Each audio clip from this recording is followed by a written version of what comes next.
अस्सलाम वालेकुम नाज़रीन, मैं मोहम्मद असलम हुसैन सियासत की खबरों में आप सबका इस्तकबाल करता हूँ। आज 6 नवंबर 2023 है। इस्लामिक तारीख के हिसाब से आज 21 रबीउल सानी 1445 हिजरी है। पेश है आज की कुछ अहम खबरें। रियासत तमिलनाडु में महकमा इनकम टैक्स मुसलसिल public works and highways department के वजीर ईवी वेल्लू से मुंसलिक जायदादों पर छापे मार रहा है। तहकीकाती एजेंसी आज पीर को मुसलसिल चौथे दिन तहकीकात में घिरी हुई है, क्योंकि इनके मकसद या नतायज के बारे में कोई वाज़ेह तफसीलात सामने नहीं आई है। तलाशी की कार्रवाइयाँ तमिलनाडु के मुख्तलिफ अजला में फैली हुई है, जिनमें चेन्नई, कोयम्बटूर, तिरुवन्नामलाई और करूर शामिल हैं। आम आदमी पार्टी ने आज पीर को राजस्थान असेंबली इलेक्शन 2023 के लिए 2 उम्मीदवारों की 5वीं फहरिस्त जारी की, जिसमें 25 नवंबर को पोलिंग होने वाली है। प्रतापाल सिंह को करणपुर कानूनसाज असेंबली सीट से मैदान में उतारा गया। आम आदमी पार्टी ने हवा महल कानूनसाज असेंबली सीट से पप्पू कुरैशी को मैदान में उतारा है। इससे कबल आम आदमी पार्टी ने पहली फहरिस्त में 23 असेंबली सीटों के लिए उम्मीदवारों का ऐलान किया था। दूसरी फहरिस्त में 21, तीसरी फहरिस्त में 16 और चौथी फहरिस्त में 26 सीटों के उम्मीदवारों का ऐलान किया गया था। आम आदमी पार्टी ने राजस्थान के लिए अब तक कुल 88 उम्मीदवारों का ऐलान किया है। मरकजी आलूदगी कंट्रोल बोर्ड के मुताबिक कौमी दारकूमत दिल्ली में हवा का मजमूई मियार मुसलसिल 5वें दिन यानी आज पीर को भी शदीद जुमरे में बरकरार है। System of air quality for costing and research suffer India के जारी करदा आदादशुमार के मुताबिक कौमी दारकूमत में हवा का मियार आज पीर की सुबह 488 रिकॉर्ड किया गया, जो एक दिन पहले यानी इतवार को 410 था। इस दौरान दिल्ली के वजीर माहौलियात गोपाल राय ने बढ़ती हुई आलूदगी के पेश नज़र आज तमाम मुतालिका महकमों की मीटिंग बुलाई है। इनके दफ्तर ने एक मुख्तसर बयान में यह बात कही। बयान में मजीद बताया गया कि इजलास ग्रैप 4 पर सख्ती से अमल दरामद के लिए बुलाया गया है। भारतीय जनता पार्टी ने आज पीर को राजस्थान के लिए अपने 3 उम्मीदवारों की 6ठी फहरिस्त जारी की, जहां 25 नवंबर को इंतखाबात होने वाले हैं। पार्टी ने राजस्थान के बारी से कांग्रेस के एमएलए गिरिराज सिंह मलिंगा को मैदान में उतारा है, जो इतवार को बीजेपी में शामिल हुए थे। दीपक कड़वासारा बारमर से उम्मीदवार हैं और अरुण अमरावरम चौधरी पचपदरा से इलेक्शन लड़ेंगे। यह फहरिस्त पार्टी के कौमी जनरल सेक्रेटरी अरुण सिंह ने आज पीर की सुबह शेयर की। उत्तर प्रदेश हुकूमत के एक तर्जुमान ने कहा है कि उत्तर प्रदेश के वज़ीर आला Yogi Adityanath social media platform X पर हिंदुस्तानी सियासत की सबसे मकबूल शख्सियत के तौर पर उभर कर आए हैं। उन्होंने कहा कि यह शिनाख्त hashtag tracking tool tweet binder से हुई है, जिसने इस रुझान की तस्दीक की है। ट्वीट बाइंडर की ताज़ा तरीन रिपोर्ट के मुताबिक अक्टूबर में वज़ीर आज़म नरेंद्र मोदी के बाद जिस सियासतदान के सोशल मीडिया अकाउंट ने प्लेटफॉर्म एक्स पर सबसे ज्यादा तवज्जो हासिल की है, वो योगी आदित्यनाथ हैं। Yogi Adityanath social media platform X पर हिंदुस्तानी सियासतदान में नंबर 2 पर हैं।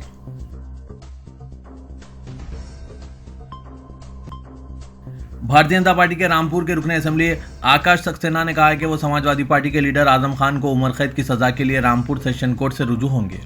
18 अक्टूबर को आजम खान को इनके बेटे अब्दुल्ला आजम की जाली बर्थ सर्टिफिकेट केस में 7 साल कैद की सजा सुनाई गई। इनकी अहलिया तजियन फातिमा और बेटे अब्दुल्ला तमाम को इस तरह की सजाएं सुनाई गई। समाजवादी पार्टी के सीनियर लीडर आजम खान को सीतापुर में रखा गया है। इनकी बीवी रामपुर में और बेटा हरदोई जेल में है। आजम खान ने इल्जाम लगाया था कि इसे इनकाउंटर में भी मारा जा सकता है, लेकिन आज बीजेपी के रामपुर के रुकन असेंबली आकाश सक्सेना ने कहा कि वो आजम खान को उम्र कैद की सजा दिलाने के लिए सेशन कोर्ट से रुजू होंगे। टीएमसी की रुकन पार्लिमान महुआ मित्रा, जिन पर लोकसभा में सवाल पूछने के लिए पैसे लेने का इल्जाम आयद किया गया है, इनके ताल्लुक से ज़ाब्ता अखलाक कमेटी की जांच मुकम्मल हो गई है।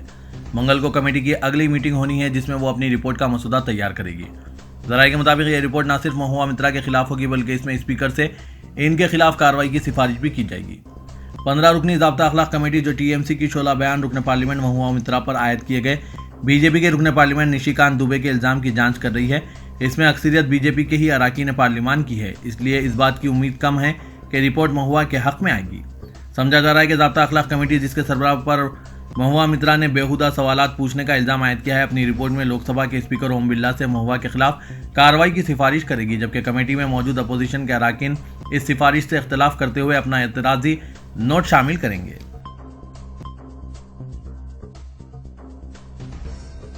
फलस्तीन के गाजा पर गुज़िश्ता 7 अक्टूबर से जारी इजरायली बर्बरियत के खिलाफ सीपीआईएमएल ने एहतजाजी मार्च निकाला, जो जिले कलेक्टर के पास वाक़ डॉक्टर भीमराव अम्बेडकर के मुजस्मे पर गुलपोशी के बाद 3 लाल 3 चौक, लाल बाजार, स्वाबाबू चौक और अवंतिका चौक होते हुए बापू सागर पहुंचा। एहतजाजी जुलूस में कमोबेश 5000 अफराद शामिल हुए।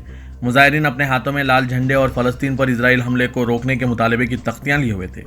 एहतजाज में शामिल अफराद फ़लस्तीन पर इजरायली हमला बंद करो, गाजा पट्टी में बच्चों, खवातीन और निहत्थे लोगों का कत्लेआम बंद करो, जंग नहीं अमन व अमान चाहते हैं जैसे नारे लगा रहे थे।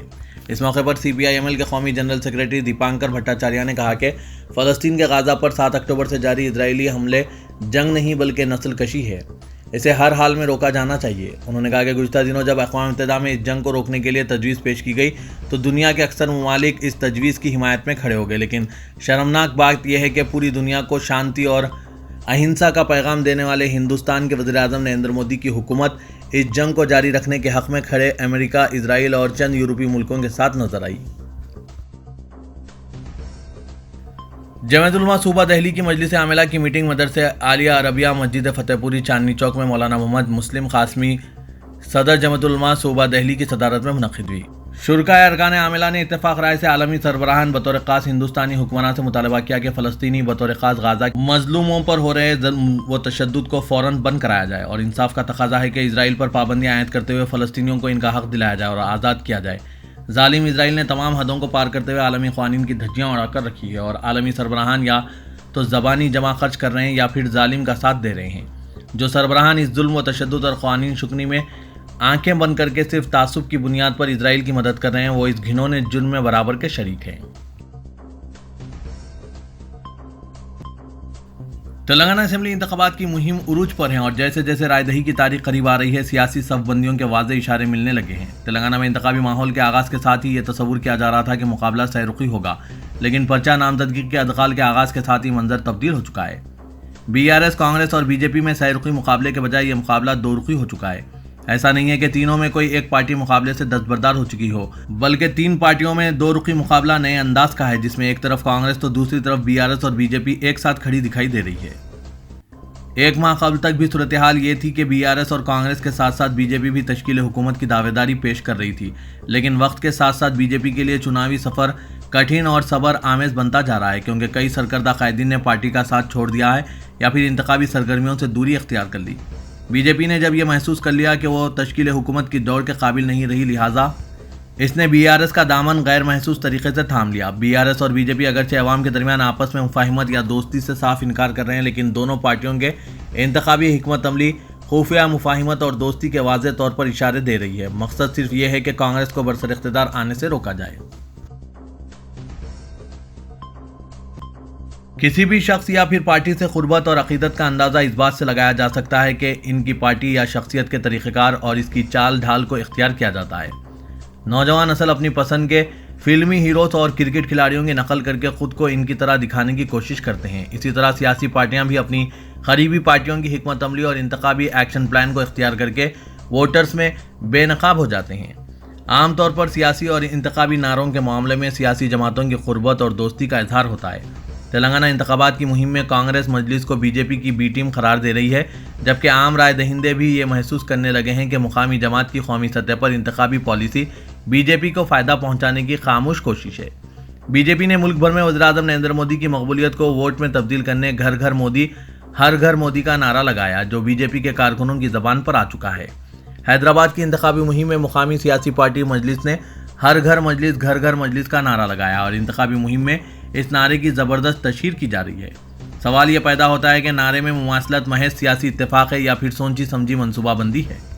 आमतौर पर जब किसी शख्स या पार्टी से नज़रियाती इख्तिलाफ हो तो इसकी किसी भी चीज़ को इख्तियार नहीं किया जाता, लेकिन हैदराबाद में मुकामी जमात के नारे ने अवाम के जहनों में कई सवाल खड़े कर दिए हैं। स्टेट से BJP व मोदी को तनकीद का निशाना बनाया जाता है, लेकिन इंतखाबी मुहिम के लिए BJP और मोदी के नारे की नकल की जा रही है।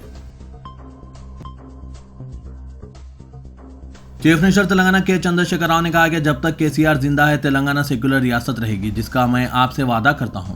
BRS की इंतखाबी मुहिम के सिलसिले में चीफ मिनिस्टर KCR ने आज प्रजा आशीर्वाद सभा के तहत कुत्तागुड़म और खम्मम में आम जलसों से खिताब किया। रियासती वजीर ट्रांसपोर्ट B अजय कुमार के हक में जलसे से खिताब में चीफ मिनिस्टर ने खास तौर पर मुस्लिम वोटर्स को मुखातिब किया। उन्होंने कहा कि तेलंगाना जद्दोजहद के दौरान मैंने कुत्तागुड़म, यलंदो और खम्मम का दौरा किया था। मैंने उस वक्त भी कहा था कि अल्लाह ताला के भरोसे पर हम जद्दोजहद कर रहे हैं और ये इंसाफ की जंग है। अगर हमारी नीयत ठीक होगी तो अल्लाह ताला से ज़रूर कामयाबी मिलेगी। हमारी नीयत में नेकी थी, लिहाजा हमारी जीत हुई और अल्लाह के घर देर है अंधेर नहीं। चीफ मिनिस्टर ने कहा कि तेलंगाना पर अल्लाह ताला का करम हो और हमें नई रियासत मिली है। तेलंगाना पर अल्लाह ताला के करम के नतीजे में तरक्की की राह पर गामजन है। मैं फ़ख्र के साथ ये बात कहना चाहता हूँ कि अक़लियतों की तरक्की के लिए BRS हुकूमत ने मिसाली काम किया है। शहर हैदराबाद के इलाके लंगर हाउस कारवान में गुज़िश्ता रोज़ मजलिसी कारकुनों और कांग्रेस कारकुनों के दरमियान झड़प के वाक़े में दर्ज किए गए मुकदमे को पुलिस ने अदम शवाहिद की बुनियाद पर बंद कर दिया।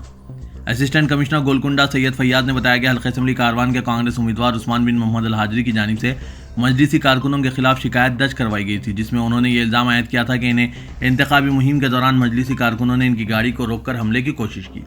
पुलिस ने इस सिलसिले में कार्रवाई करते हुए ताज़रात हिंद के दफ़ात 341, 506 और 290 के तहत एक मुकदमा दर्ज करते हुए तहकीकात का आगाज़ किया। पुलिस ने मौका वारदात के अतराफ व एकनाफ मौजूद CCTV कैमरों की रिकॉर्डिंग हासिल की और मुकामी ऐनी शाहिदीन से भी इस वाक़े से मुतालिक मालूमात हासिल किए। पुलिस ने बाद तहकीकात ये नतीजे पर पहुंचे कि कांग्रेस के उम्मीदवार की जानिब से की गई शिकायत शवाहिद पर मबनी नहीं है और अदम शवाहिद की बुनियाद पर इस मुकदमे को बंद कर दिया गया है। पुलिस ने कांग्रेस के उम्मीदवार उस्मान अल हाजरी को इस सिलसिले में आगाह करते हुए इन्हें नोटिस भी जारी की है। हैदराबाद के हल्का असेंबली गोशा महल में मलून राजा सिंह के खिलाफ मुस्लिम जमात के मुबैना नर्म रवैये ने मुसलमानों में तशवीश पैदा कर दी है। मजलिस ने शहर के सिर्फ 9 असेंबली हल्के जात से मुकाबले का ऐलान किया है, जिसमें गोशा महल शामिल नहीं है। आम मुसलमानों में बेचैनी है कि गुस्ताख रसूल के खिलाफ उम्मीदवार खड़ा करते हुए इसे शिकस्त से दो चार करने के बजाय क्यों खुली छूट दे दी गई है। आम मुसलमानों में ये सवाल गश्त कर रहा है और मुस्लिम खवातीन भी इसी जज्बे के साथ मजलिसी क़यादत से सवाल करने पर मजबूर हैं। सदर मजलिस असदुद्दीन ओवैसी को आज नामपल्ली असेंबली हल्के में एक खातून ने राजा सिंह के खिलाफ मुकाबले से मुतालिक सवाल करते हुए इन्हें लाजवाब कर दिया। मजलिसी उम्मीदवार की इंतखाबी मुहिम के तहत पैदल दौरे में जब असदुद्दीन ओवैसी की एक खातून से मुलाकात हुई तो इस खातून ने पहले सदर मजलिस और इनके उम्मीदवार को कामयाबी के लिए दुआएं दी और फिर गुफ्तगू का रुख गोशा महल की तरफ मोड़ दिया। खातून ने अपने ईमानी जज्बे का मुजाहरा करते हुए सदर मजलिस को मशवरा दिया कि गोशा महल में मलून राजा सिंह के खिलाफ उम्मीदवार खड़ा किया जाए। खातून के जज्बे का ये आलम था कि इसने यहाँ तक कह दिया कि मुझे खड़ा करो, मैं इसे देख लूँगी। यह सुनना था कि सदर मजलिस अपने उम्मीदवार के हक़ में वोट की अपील करते हुए वहाँ से चल पड़े और उन्होंने गोशा महल से मुतालिक सवाल का कोई जवाब नहीं दिया। वहाँ मौजूद मजलिस के कारकुन भी खातून के जज्बे ईमानी पर ताजुब में मुब्तला हो गए। रोजनामा सियासत के 75 साला तकरीब के सिलसिले में जनाब आमिर अली खान न्यूज़ एडिटर सियासत की गुलपोशी ख्वाजा रहीमुद्दीन मुसन्निफ व मजमून निगार न्यूयॉर्क ने की और सियासत अखबार का मोमेंटो जो न्यूयॉर्क अमेरिका से लाया गया जनाब जाहिद अली खान एडिटर सियासत की खिदमत में पेश किया गया। बानी अखबार जनाब आबिद अली खान की खिदमात को भी सराहा गया। जनाब जाहिद अली खान एडिटर की काविशों को जो अखबार के लिए हासिल हुए हैं उन्हें मुबारकबाद पेश की गई। इस तकरीब में अब्दुल्ला बिलखैर, एजाजुद्दीन सफदर, रियल इस्टेट ताजिर वेंकटेश नायक ने भी दुआओं से नवाजा है। इंतखाबी ज़ाब्ता अखलाक की खिलाफ वर्जी के इल्ज़ाम में मुगलपुरा पुलिस ने मजलिसी रुकन असेंबली चारमीनार मुमताज़ अहमद खान के फर्जंद डॉक्टर इम्तियाज़ खान और दीगर के खिलाफ एक मुकदमा दर्ज कर लिया। हफ्ते की शाम टास्क फोर्स पुलिस की जानिब से डॉक्टर इम्तियाज़ खान को हिरासत में लिए जाने और इन पर मुकदमा दर्ज करने पर मुमताज़ अहमद खान और दीगर ने मुगलपुरा वाल्टा होटल ता हुसैनी अलम तक एहतजाजी रैली निकाली थी। मुगलपुरा पुलिस ने इस गैर कानूनी रैली पर अज़खुद कार्रवाई करते हुए इंतखाबी ज़ाब्ता अखलाक की खिलाफ वर्जी के तहत एक मुकदमा दर्ज कर लिया है। तफसीलात के मुताबिक मुगलपुरा पुलिस के असिस्टेंट सब इंस्पेक्टर रंगाना ने पुलिस स्टेशन से एक शिकायत दर्ज करवाई, जिसमें कहा कि चारमीनार रुकन असेंबली इनके बेटे डॉक्टर इम्तियाज़ खान और 200 मजलिसी कारकुनों ने मुतालिका रिटर्निंग ऑफिसर की इजाज़त के बगैर रात देर गए रैली का इनेकाद अमल में लाया जो गैर कानूनी है। इस पर पुलिस ने कार्रवाई करते हुए ताज़रात हिंद के दफ़ात 143, 341, 290 और 188 के तहत मुकदमा दर्ज कर लिया है। आखिर क्या वजह है जो रुकन असेंबली चारमीनार मुमताज़ अहमद खान पर पुलिस इस तरह से मेहरबान हो रही है? हालांकि सब जानते हैं कि पुराने शहर में मुस्लिम क़यादत की बगैर इशारे पर पुलिस कोई कार्रवाई नहीं करती। नाज़रीन, इस पर आपकी क्या राय है? कमेंट के जरिए ज़रूर बताइएगा। रुकन असेंबली चंद्रानगुट्टा व कायदे मजलिस मुक़न्नना पार्टी अकबरुद्दीन अवैसी हल्का असेंबली चंद्रानगुट्टा में जंगमेट डिवीजन के रिसाला प्लेग्राउंड, नायक नगर, जंगमेट मार्केट, वीरा मस्ती संगम और दीगर इलाकों में आज पैदल दौरा किया। अवाम ने अकबरुद्दीन अवैसी का इस्तकबाल किया। इस मौके पर इनके हमरा नूरुद्दीन अवैसी, मजलिसी कॉरपोरेटर्स और मजलिसी कारकुनों की काफ़ी तादाद नजर आई। अकबरुद्दीन अवैसी ने घर घर पहुंचकर लोगों से मुलाकात की। इस मौके पर यहाँ के मौजूद हिंदू वोटर्स ने भी इनका इस्तकबाल किया।